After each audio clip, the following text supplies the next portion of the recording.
May we have a look around? Star Trek The Next Generation had been a huge success on television, and it was considered only logical that one day the cast of that series would star in a Star Trek film. By the mid-90s, it was finally their chance. But then some bright spark had the idea of incorporating original series cast members into a film with their cheaper, younger replacements. I wonder how that's going to work out. Ooh. Talking about my Star Trek generations. Engage!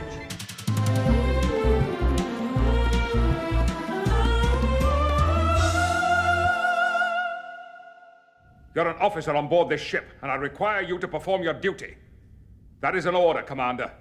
Yes, sir. Star Trek Generations is a movie where opinions on the film are all over the place, like a Jack Russell puppy that's been eating a lot of hot salami. Now there's a backyard where you should really watch where you step. Some people find Star Trek Generations fairly middling, while others praise the movie, embracing the movie's middlingness in its journey to the centre of the aggregate scores.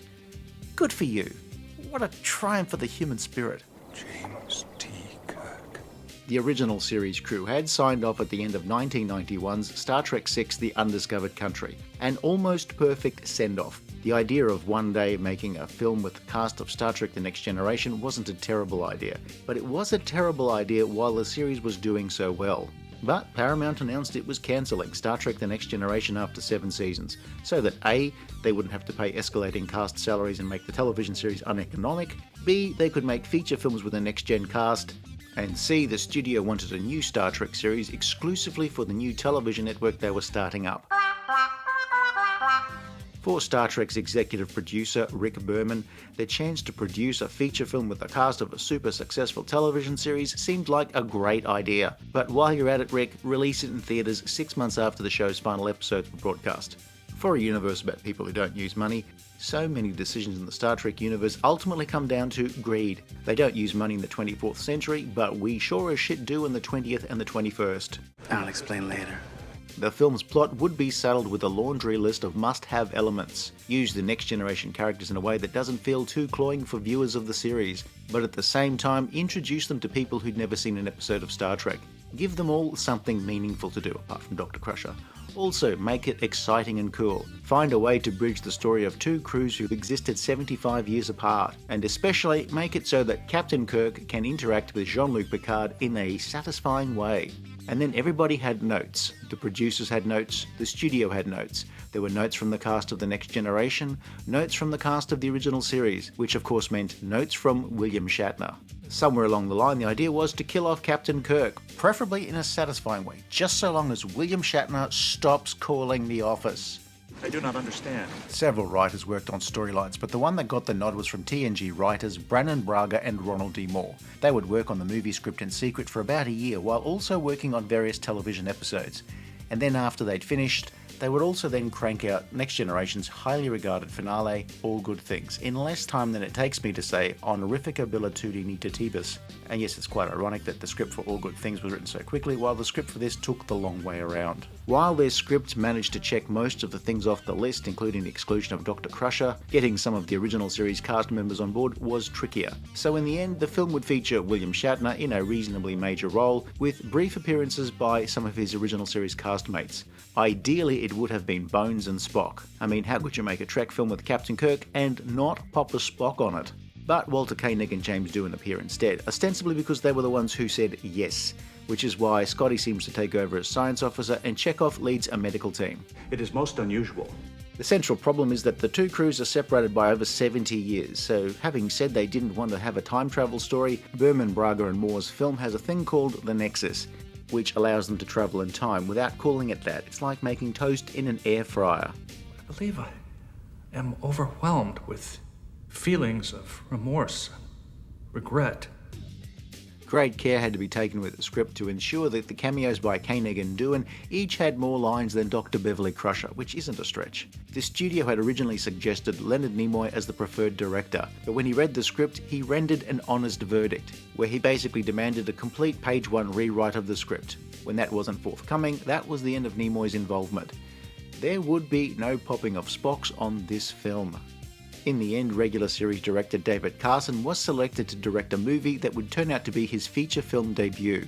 A new Starship Enterprise is being launched, the Enterprise B, and it's only fitting that some of the original crew are invited to the launch ceremony. Ready, good sir. Brought a tear to my eye. I'll be quiet. Kirk, Scotty, and Chekhov are guests of honor when the ship comes into contact with a mysterious energy field later identified as the Nexus. Kirk, taking charge of the situation, is feared lost, and future Starfleet historians would note this date as the day that he died. Apart from the book where he comes back to life, as well as my self-published 35-volume fanfiction magnum opus, Aren't You Dead, Jim? Decades later, the crew of the Enterprise D assemble on the holodeck, in a simulation of an 18th century naval vessel, celebrating the promotion of Lieutenant Worf to the rank of Lieutenant Commander, which will culminate in him getting a dunking, which is funny. But less funny is Data trying to fit in by pushing Dr. Crusher into the water. In fact, Data being less funny than the writers expected is a running theme throughout this film. I'd call it a running gag, but honestly, the film isn't all that funny. Other things that are not all that funny, this video, coelacanth fanfiction, or squirrels with nut allergies. This has gone on long enough. In the final years of Star Trek The Next Generation, Data had come into possession of an emotion chip, created for him by his creator, Dr. Sung. Data had elected to keep it in a cupboard where he stores it next to his snap-on penis. But for whatever reasons, Data decides he wants to experience emotions. Data activates his emotion chip, et voila, things do not go so well. You could say, I have a magnetic personality.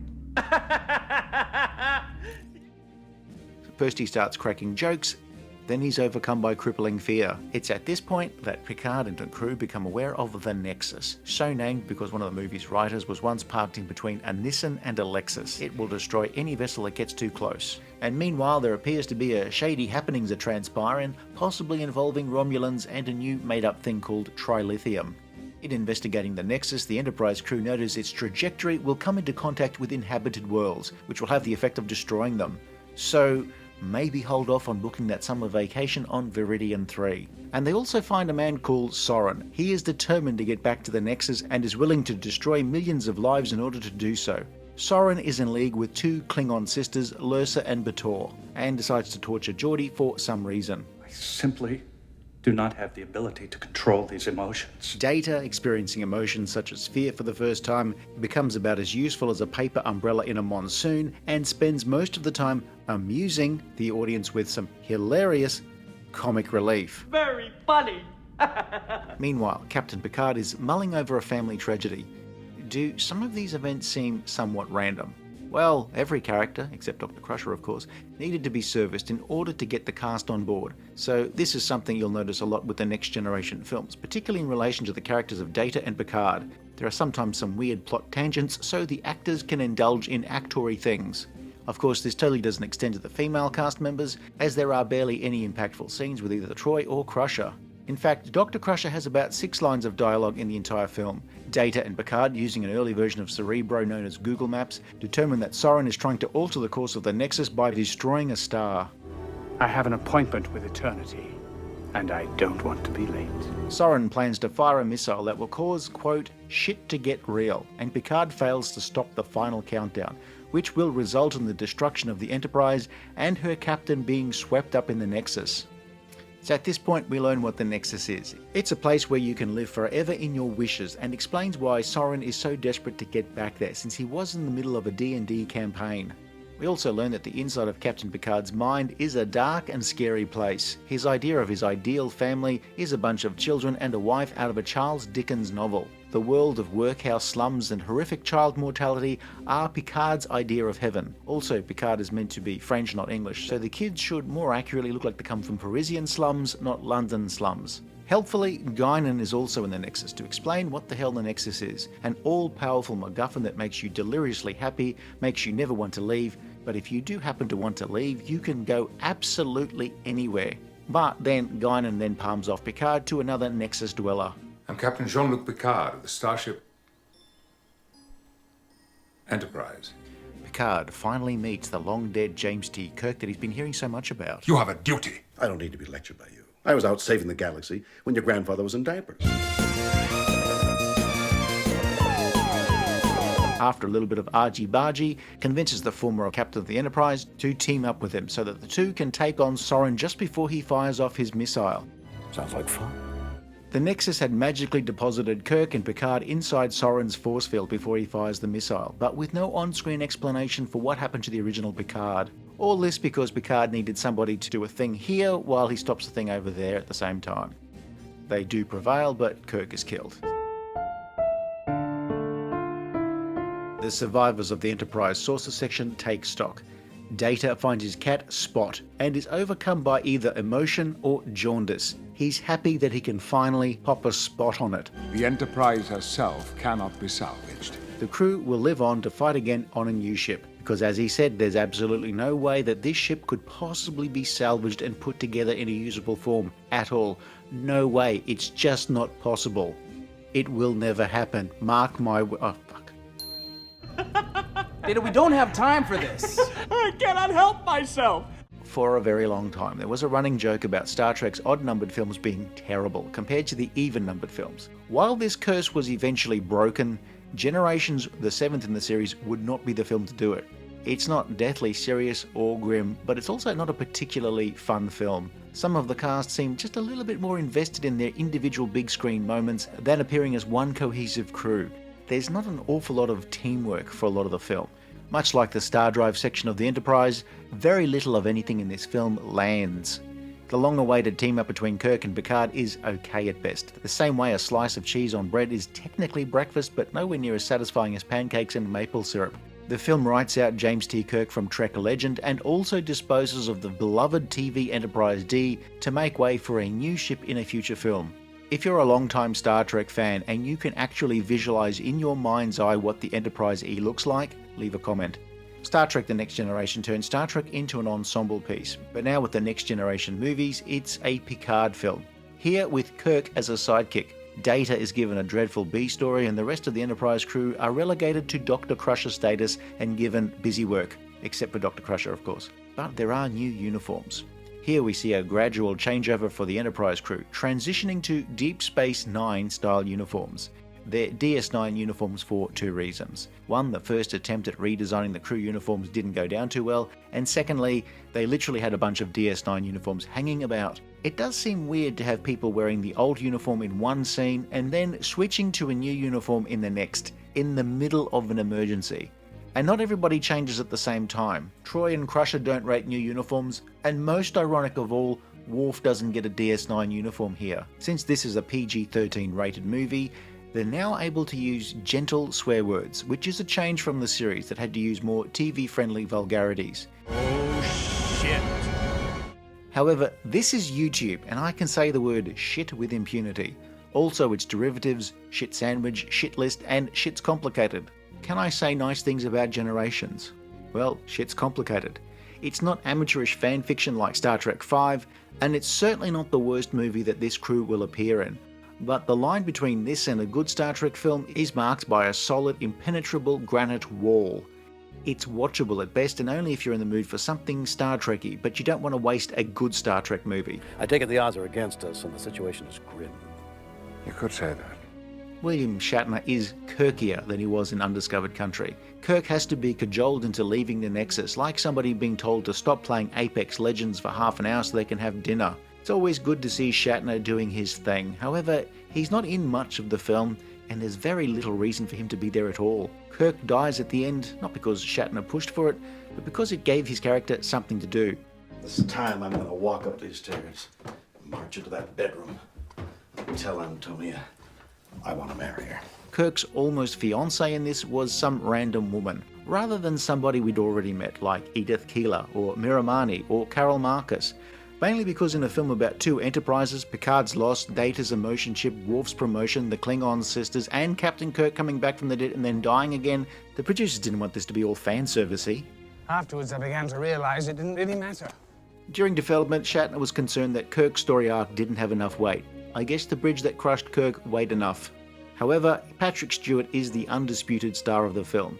He's given his family tragedy to give him some scope, but it's thrown away because after the Nexus has been spun into this utterly addictive crutch, Picard in no way seems in its thrall, in the way that Guinan, Soren and Kirk are.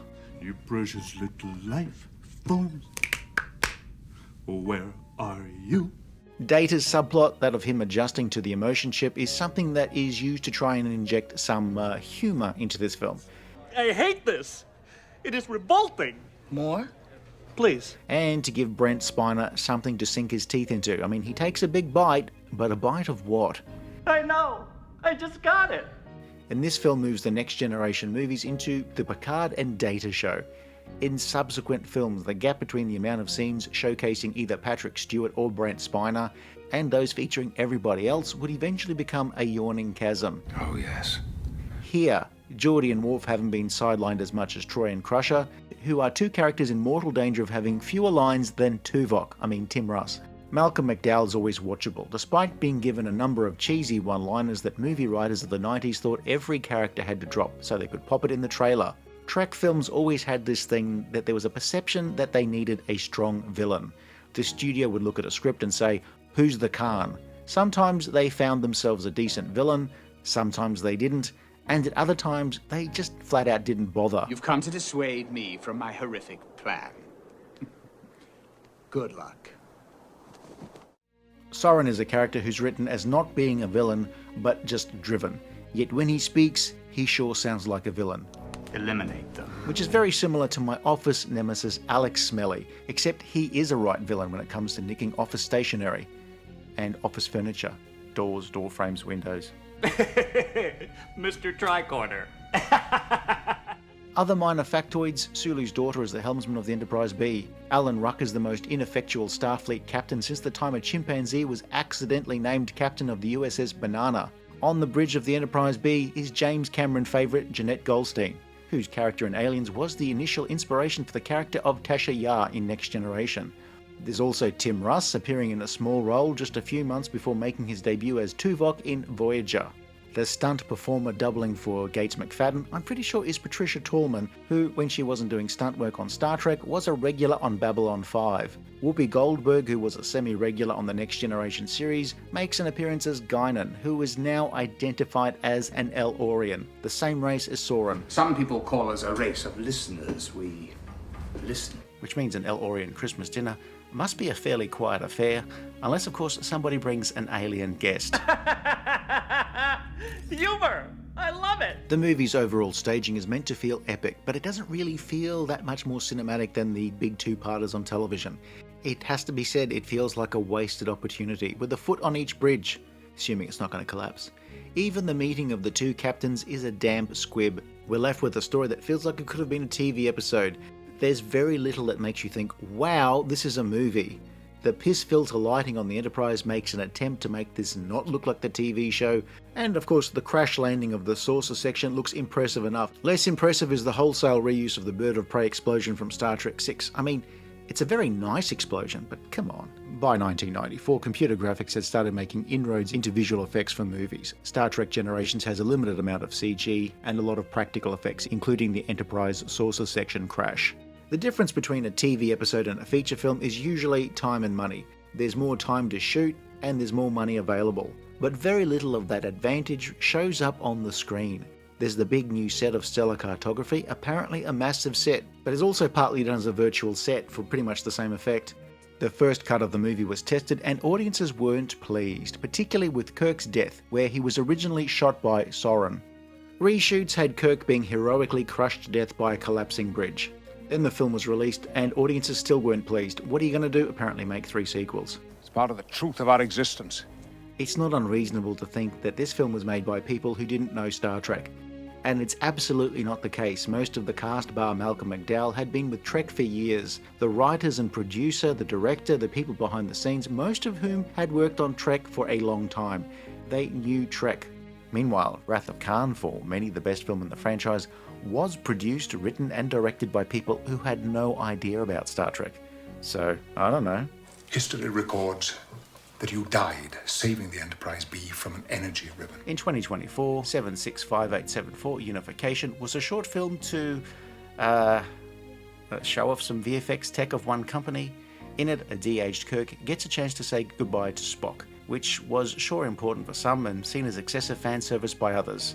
I personally lean towards, sure, why not? But on the other hand, why? Take us out. Generations was a reasonable financial success despite its middling reviews. It's not particularly great, but also not a complete disaster. But it is highly disappointing. Well, it looks like he hates it. Yes, that is it. I hate this. However, money talks, and thanks to a restrained budget and a solid box office take, it was profitable. So of course there would be more films starring the Next Generation crew, or more accurately, more films starring Patrick Stewart and Brent Spiner. Oh, and some other interlopers that they couldn't shake. If you enjoyed this video, please like and subscribe, leave a comment below, or check out some of our other videos.